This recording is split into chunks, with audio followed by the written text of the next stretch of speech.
उसमें last class में हम लोग क्या देख रहे थे, देखो हम लोगों ने इस चैप्टर में अभी तक मेल रिप्रोडक्टिव सिस्टम देख लिया,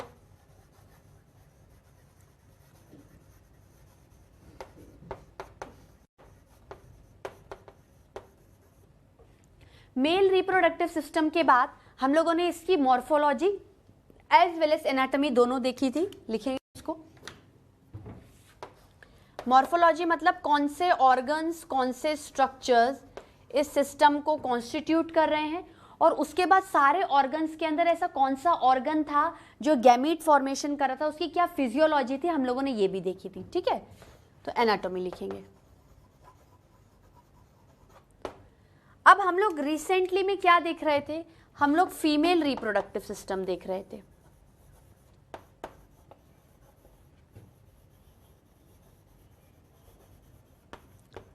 फीमेल रिप्रोडक्टिव सिस्टम कितने कितने ऑर्गन्स का कंप्राइजिंग है, मतलब अगर फीमेल रिप्रोडक्टिव सिस्टम होगा तो it is comprised of female reproductive organ. उसके नाम लिख लेते हैं, पर हम लोगों ने काफी चीजें ली थी। इसमें है आपके ओवरीज, जो कि क्या है, पेयर्ड स्ट्रक्चर है, 2 इन नंबर है।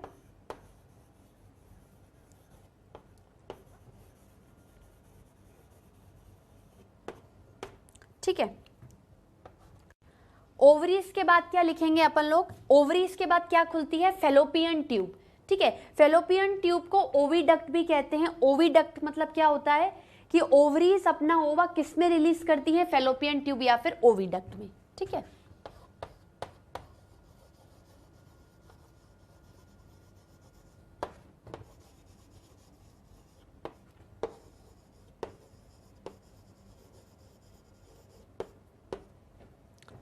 ठीक है। उसके बाद फेलोपियन ट्यूब कितने पार्ट्स में कंप्राइजेस था, पहला पार्ट आएगा आपका फिम्ब्रिए,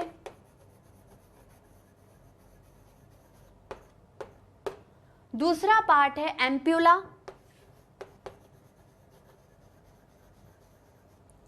और तीसरा पार्ट है इस्थमस। ठीक है, ये तीनों पार्ट थे। ये शायद लास्ट क्लास में मैं नहीं बता पाई थी आपको, फेलोपियन ट्यूब को ओविडक्ट भी कहते हैं। उसके बाद कौन सा पार्ट आएगा, उसके बाद आपका पार्ट आएगा यूट्रस का, यूट्रस के बाद सर्विक्स, देन आएगा वेजाइना। ठीक है स्टूडेंट्स, बात क्लियर हुई। कहां कहां तक पढ़ लिया था, ओवरीज पढ़ ली थी, फेलोपियन ट्यूब और ओविडक्ट पढ़ लिया था। हम लोग यूट्रस के बारे में बात कर रहे थे, उसको वापस से स्टार्ट करेंगे। यूट्रस क्या है, uterus is a very very important, very very vital and crucial organ for this female reproductive system. Uterus में क्या होता है, देखो ओविडक्ट है, ओवरीज है। सबसे पहले आप ओवरीज को कंसीडर करो, डायग्राम मैंने आपको पहले ही बता दिया था। ओवरीज हैं, ओवरीज के अंदर ओवा का फॉर्मेशन होता है। कैसे होगा वो अपन जब गैमेटोजेनेसिस में पढ़ेंगे, तो पहले अपन स्पर्मेटोजेनेसिस पढ़ेंगे, देन अपन लोग oogenesis पढ़ेंगे, ये बात की बात है। तो ओवरीज के अंदर क्या है, आपके ओवा का फॉर्मेशन हो रहा है। अब ओवा क्या करेगा, ओवरी अपने अंदर जो ओवा है वो रिलीज कर देगी फेलोपियन ट्यूब में, मतलब फेलोपियन ट्यूब क्या करेगी, उसको ले लेगी, मतलब कैचअप कर लेगी। तो उस प्रोसीजर को क्या बोलेंगे, ओव्यूलेशन। उस प्रोसीजर को क्या बोलेंगे, ओव्यूलेशन। ठीक है, अब ये ओव्यूलेशन हुआ, सपोज करो कि फेलोपियन ट्यूब में ओवा आया और उसी टाइम पे रिप्रोडक्शन के टाइम पर मेल से स्पर्म भी आया, तो ओवा किसके साथ फ्यूजअप हो जाएगा, किसके साथ मिक्सअप हो जाएगा, स्पर्म के साथ। क्या बन जाएगा, जायगोट बन जाएगा। अब ये जायगोट जो बनेगा, और इन फ्यूचर अगर जायगोट एम्ब्रियो में भी कन्वर्ट होता है, तो ये एम्ब्रियो जाएगा कहाँ, ये एम्ब्रियो आपके यूट्रस में एम्बेडेड हो जाएगा। मतलब जो फीटस की ग्रोथ होगी, जो न्यूबॉर्न बेबी बनेगा या निकलेगा, वो कहाँ से निकलेगा, यूट्रस से निकलेगा। ठीक है, तो यूट्रस वैसे शेप में क्या होता है, ऐसा कुछ है, समवॉट ट्रायंगुलर भी बोल सकते हैं, पर टिपिकल बायोलॉजिकल टर्म्स में इन्वर्टेड पियर शेप्ड कहते हैं। ठीक है, इसकी शेप कैसी है,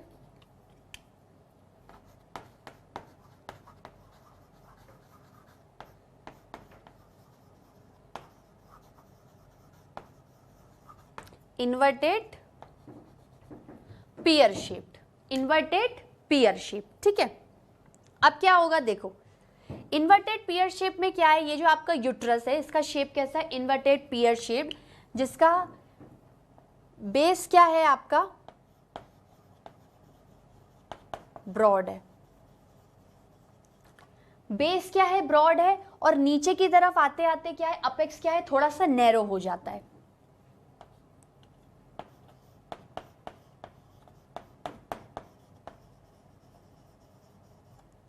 ठीक है। यूट्रस में क्या है, ग्रोथ होगा, डेवलपमेंट होगा किसका, जायगोट का टुवर्ड्स एम्ब्रियो और एम्ब्रियो टुवर्ड्स ऑर्गेनिज्म। तो इसको ऐसे लिख सकते हैं,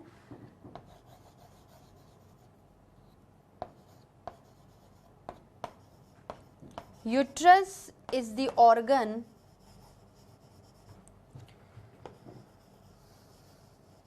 responsible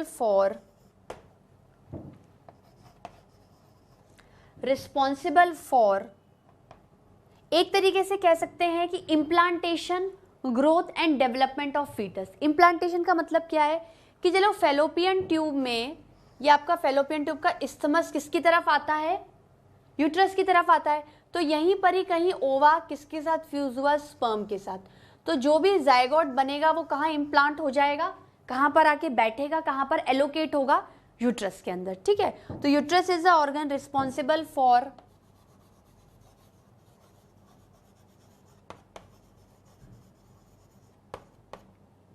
implantation, growth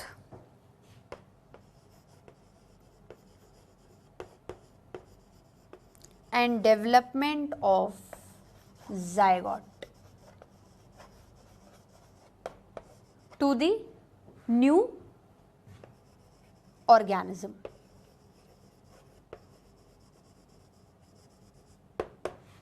ठीक है, टू द न्यू ऑर्गेनिज्म। अब यूट्रस के अंदर क्या है देखो, यूट्रस एक बहुत इंपॉर्टेंट ऑर्गन है, उसके अंदर जायगोट का इम्प्लांटेशन होता है और एक न्यूबॉर्न बेबी का डेवलपमेंट होता है, और यूट्रस से ही न्यूबॉर्न बेबी सर्विक्स और वेजाइना से होकर मदर की बॉडी से बाहर आता है। तो यूट्रस एक तरीके से उस फीटस, मान लो चलो जायगोट फीटस तक कन्वर्ट हो चुका है, तो उसको प्रोटेक्शन देगा, उसको नरिशमेंट देगा, ठीक है। तो यूट्रस के अंदर भी कुछ क्वालिटीज होनी चाहिए जिसकी वजह से यूट्रस एक पावरफुल ऑर्गन है, वो आपके न्यूबॉर्न बेबी को क्या कर रहा है, इतना नरिशमेंट और प्रोटेक्शन दे रहा है। तो इसके थोड़े से इंटरनल स्ट्रक्चर के बारे में बात करते हैं।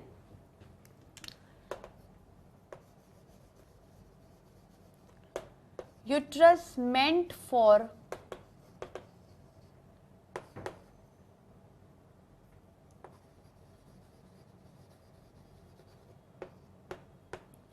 uterus meant for protection and nourishment to the zygote, to the developing zygote बोल सकते हैं।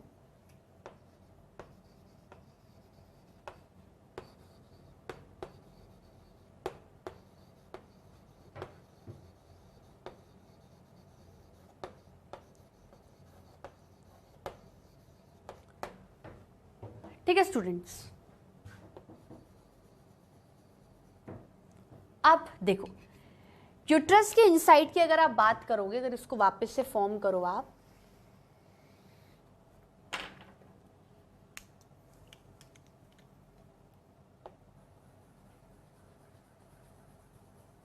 मैं लेयर्स बना रही हूं। इंटरनली यूट्रस इज इंकेस्ड बाय या एनवेलप्ड बाय 3 लेयर्स। आउटर से अगर इनर भी चलेंगे,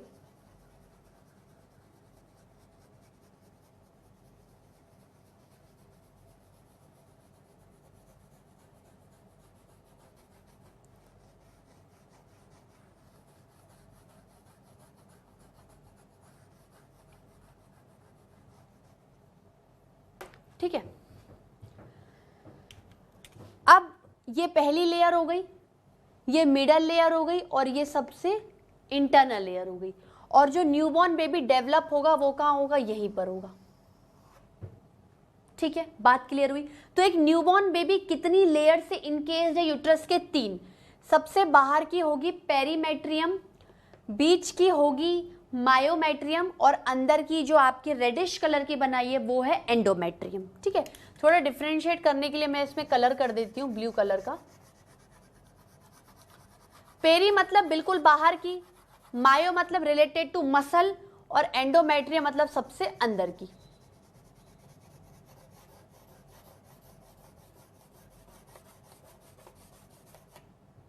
ठीक है, तो इसको लिख लेते हैं।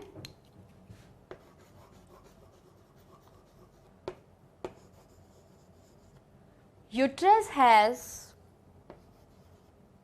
3 layers. Uterus has 3 layers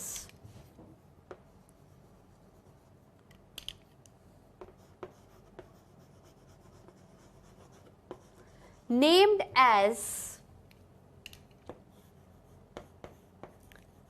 perimetrium,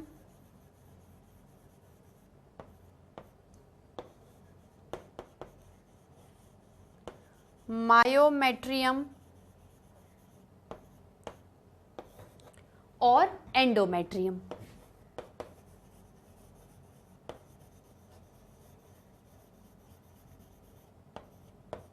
ठीक है, थोड़ा सा इसके बारे में डिस्क्रिप्शन देखते हैं। सबसे पहले हम लोग पेरीमेट्रियम के बारे में बात करते हैं।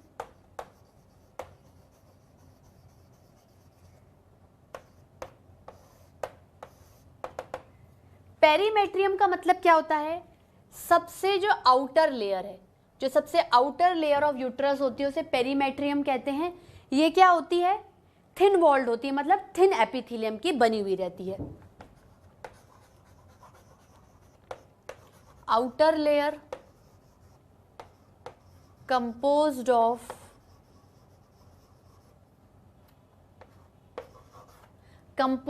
Of thin epithelium. ठीक है, उसके बाद पेरीमेट्रियम से अंदर चलोगे तो कौन सी लेयर आएगी? मायोमेट्रियम।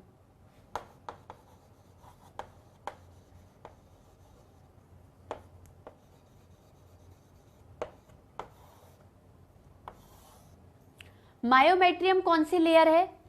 पेरीमेट्रियम से अंदर वाली लेयर। मायो का मतलब होता है muscle.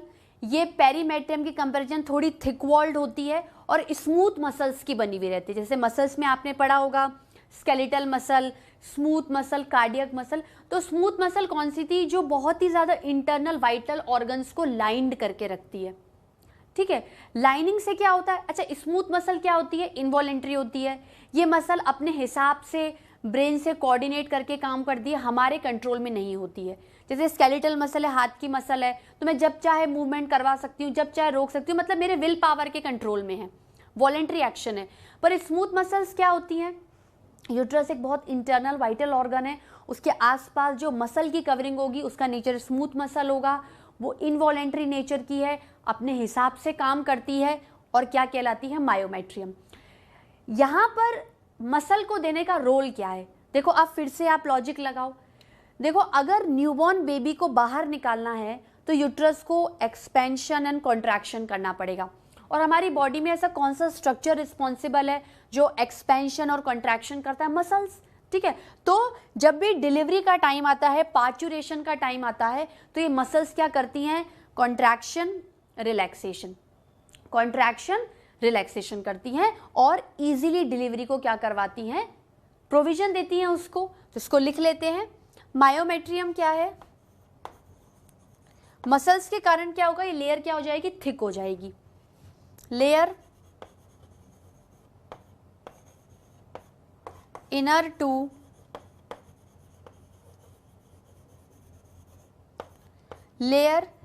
To perimetrium, thick walled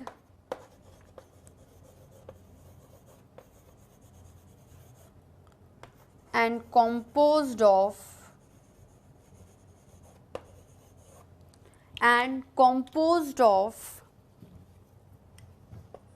smooth muscle।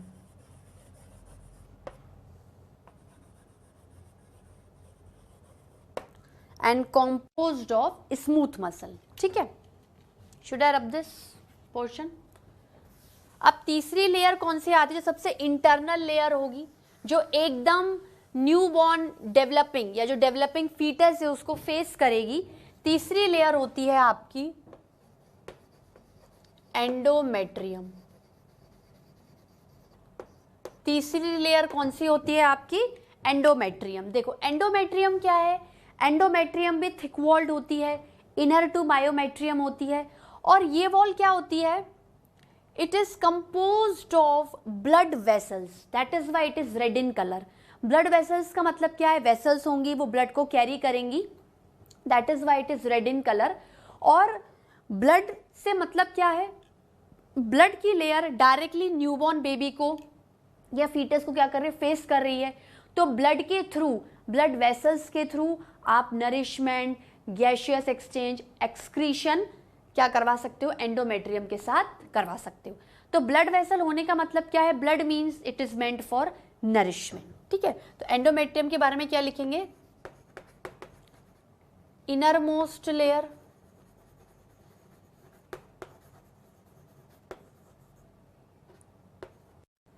innermost layer composed of blood vessels,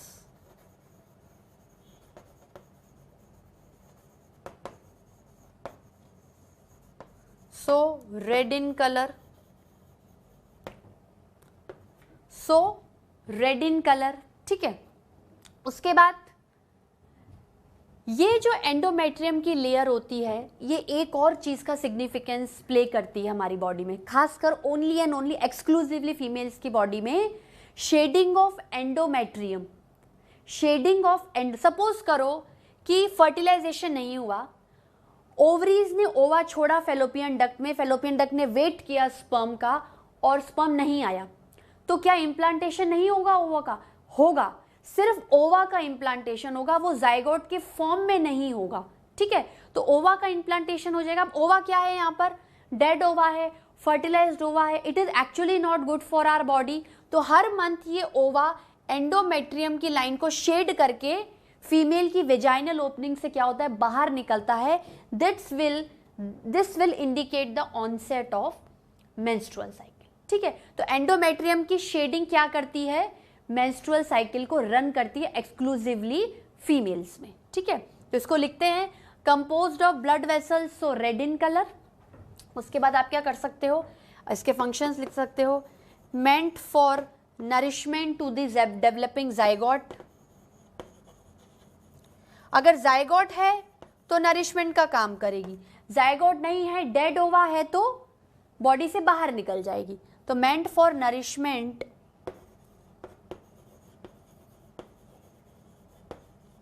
to developing zygote